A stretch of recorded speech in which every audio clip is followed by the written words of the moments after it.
বন্ধুরা আবার আমরা ঠেলা জাল ফালাইছি। হ্যাঁ, দেখি এই ঠেলা জালে কি মাছ উঠে। তবে এখানে মাছ আছে এবং একটা মাছও কিন্তু আমরা পাইছি।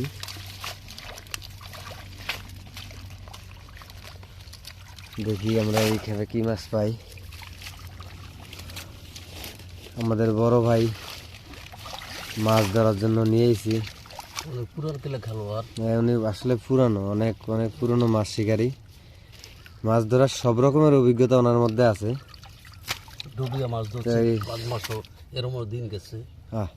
মাঘ মাসে ডুবিয়ে মাছ ধরছেন? কোথায় গেল এখন দিন? এখন তো বয়স নাই, বয়স এখন ভাটির দিকে। আলগি দেন না রে ভাই, এটা ফারের ভিতর গেলাম।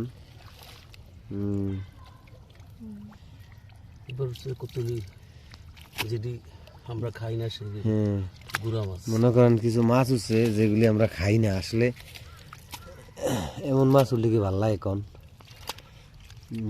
তাই না? এই দেখেন একটা মাছ খাই না, কিন্তু এটা রূপে সৌন্দর্যে ভরা, ভীষণ সুন্দর একটা মাছ, কিন্তু আমরা এই মাছটা খাই না।